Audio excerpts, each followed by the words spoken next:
দেখো, কালকে যে আমি পচা বেগুনটা ফেলে দিয়েছিলাম, সেই বেগুনটা থেকে মনে হয় এত বড় একটি সোনার বেগুন গাছ হয়েছে। হ্যাঁ মিনা, তোমরা মা ও মেয়ে অনেক ভালো। তাই তো তোমার ফেলে দেওয়া সেই পচা বেগুনটা থেকে এত সুন্দর একটি সোনার বেগুন গাছ হয়েছে। এই বেগুন গাছের বেগুন কখনোই শেষ হবে না।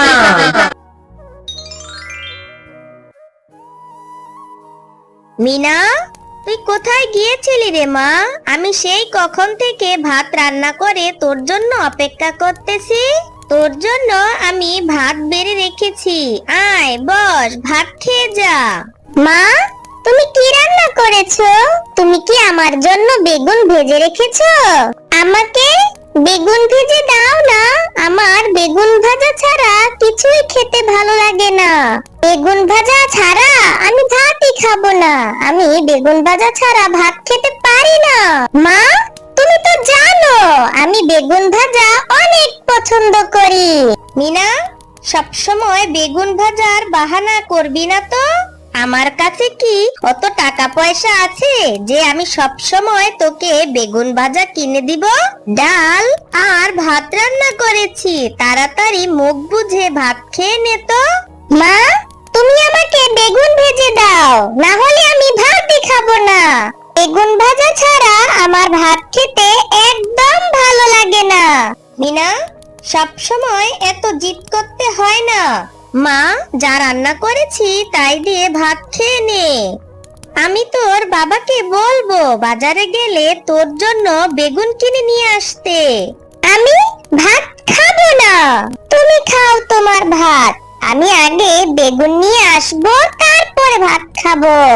আমি যাই দেখি কোথাও বেগুন পাই কিনা, তারপর আমি বেগুন ভেজে ভাত খাবো। মিনা, কোথায় যাচ্ছিস মা? যাস না মা, ভাত তো খেয়ে যা। আমি যাই, আমি যে দেখি বনের মধ্যে কোথাও কোনো বেগুন পাই কিনা। বনের মধ্যে তো কতগুলো গাছ দেখেছিলাম, দেখি সেই গাছগুলোতে কোনো বেগুন পাই কিনা। না, কোথাও তো কোনো বেগুন পেলাম না। এখন আমি কি করব? বেগুন ছাড়া যে আমার একদম ভাত খেতে ভালো লাগে না। আর বেগুন যদি না পাই তাহলে তো বেগুন ভাজা ছাড়াই ভাত খেতে হবে। বেগুন ভাজা ছাড়া তো আমার ভাত খেতে একদম ভালো লাগে না।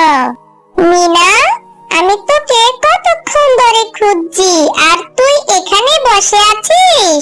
তোর কি হয়েছে রে মিনা, বল তো আমাকে। বিনা, জানিস আমার না মনটা ভীষণ খারাপ।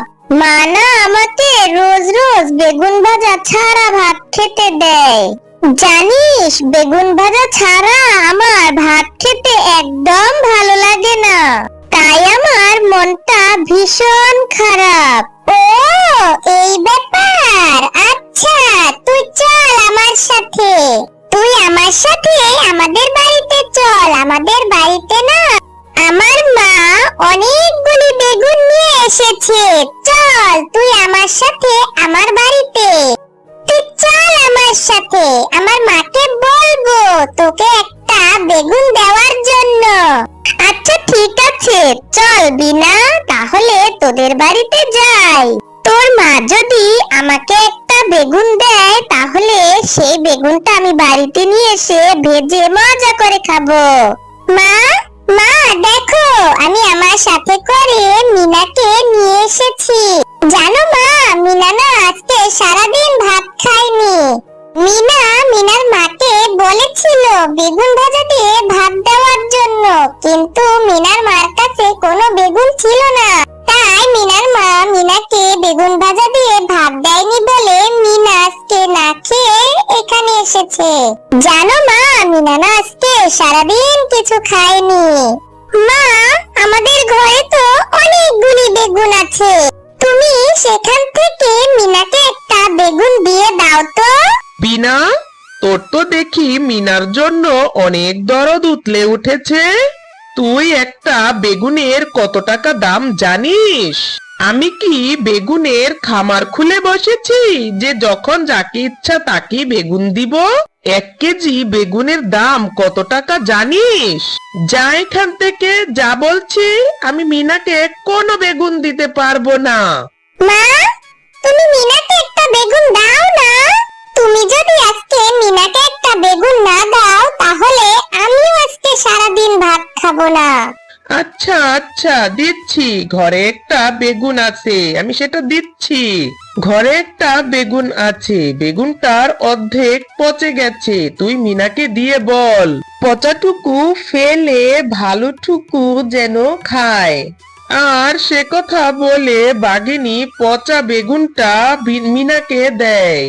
আচ্ছা, ঠিক আছে বাঘিনী কাকিমা, আমি এই বেগুনটাই বাড়ি নিয়ে যাই। এই বেগুনটা আমি বাড়ি নিয়ে গিয়ে বলবো আমার মাকে যে অংশটা ভালো আছে সেই অংশটাই যেন আমাকে ভেজে দেয়। আর সেই ভালো অংশটাই ভেজে দেওয়ার জন্য আমার মাকে বলবো। আর সেই অংশটা দিয়েই আমি খুব মজা করে ভাত খাবো। মা, আমার না ভীষণ ক্ষুধা পেয়েছে। মা, তুমি এই বেগুনটা ভেজে আমাকে দাও, আমি মজা করে ভাত খাবো।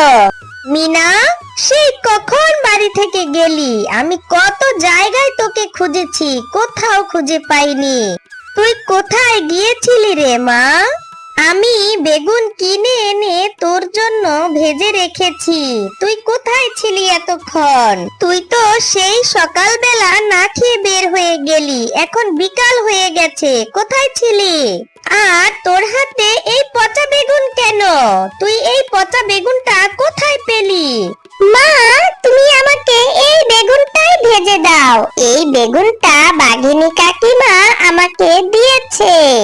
আমি এই বেগুন ভাজা দিয়ে অনেক মজা করে ভাত খাবো।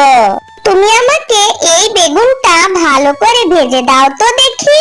বিনা তার মায়ের কাছে একটা ভালো বেগুন চেয়েছিল, কিন্তু বাঘিনী কাকিমা এই বেগুনটা দিয়ে বলল এই বেগুনটার একটু পচে গেছে। তুমি আমাকে সেই পচা অংশটুকু কেটে ফেলে ভালো অংশটুকু ভেজে দাও তো। মা, তুমি আমাকে এই বেগুনটা ভেজে দাও না। মিনা, তোর যা ইচ্ছা তুই তাই কর, আমি তোকে কিচ্ছু বলবো না। তুই কেন গিয়েছিলি বাঘিনীর বাড়িতে? আর বাঘিনী ভাবি তোকে এই পচা বেগুনটা ধরিয়ে দিল? তোর যা ইচ্ছা তুই তাই কর। বাঘিনী ভাবি তোকে এই পচা বেগুনটা ধরিয়ে দিল, আর এই তুই পচা বেগুনটা নিয়ে বাড়ি চলে আসলি? হায় আল্লাহ, এমন দিনও আমাকে দেখতে হলো। মিনা, এক্ষুনি বলছি এই পচা বেগুনটা এক্ষুনি ফেলে দিয়ে আয় বলছি। আমি ঘরে ভালো বেগুন ভেজে রেখেছি, এক্ষুনি গিয়ে ভাত খেয়ে নে। তুই এই পচা বেগুনটা ফেলে দে। একথা বলে শেফালি শিয়ালিনী সেখান থেকে মনটা খারাপ করে চলে যায়। আমি তো ভালোর জন্যই বেগুনটা এনেছিলাম, তাহলে মা আমার উপর রাগ করলো কেন? বুঝতে পেরেছি, আমি বাঘিনী কাকিমার বাড়ি থেকে এই পচা বেগুনটা এনেছি বলে মা কষ্ট পেয়েছে। আমি এক্ষুনি এই বেগুনটা আমাদের রান্নাঘরে ফেলে দিব।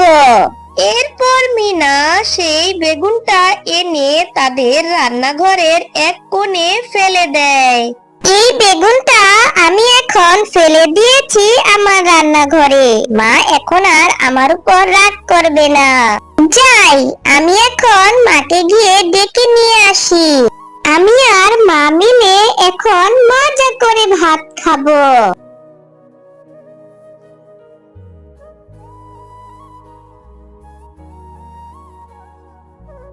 আহারে, মেয়েটা কত শখ করে বেগুনটা নিয়ে এসেছে, আর ওই দুষ্ট বাঘিনী মেয়েটাকে একটা পচা বেগুন ধরিয়ে দিল।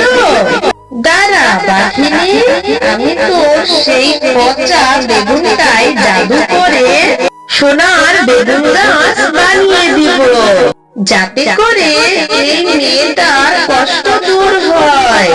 একথা বলে সেই পরী জাদু করে পচা বেগুনটাকে একটি সোনার বেগুন গাছ বানিয়ে দেয়।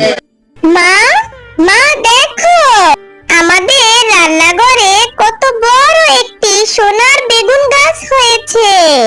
কালকে যে পচা বেগুনটা আমি রান্নাঘরে ফেলে দিয়েছিলাম, সেই পচা বেগুনটা থেকেই মনে হয় এত বড় একটি সোনার বেগুন গাছ হয়েছে। দেখেছো মা, বেগুন গাছে কতগুলি সোনার বেগুন ধরে আছে। হ্যাঁ রে মিনা, আমি তো আমার চোখকেই বিশ্বাস করতে পারছি না। আল্লাহ আমাদের উপর অনেক বড় রহমত করেছে রে মা। হ্যাঁ মিনা, তোমরা মা ও মেয়ে অনেক ভালো। তাই তো কালকে সেই পচা বেগুনটা থেকে এত বড় একটি সোনার বেগুন গাছ হয়েছে। এই বেগুন গাছের বেগুন কখনোই শেষ হবে না। আর এই বেগুন গাছের বেগুন বিক্রি করে তোমরা মা ও মেয়ে অনেক সুখে শান্তিতে বসবাস করতে পারবে। তারপর তারা মা ও মেয়ে সেই বেগুন গাছের বেগুন সোনার দোকানে বিক্রি করে অনেক টাকা পেয়ে গেল। আর সেই টাকা দিয়ে তারা সুখে শান্তিতে বসবাস করতে লাগলো।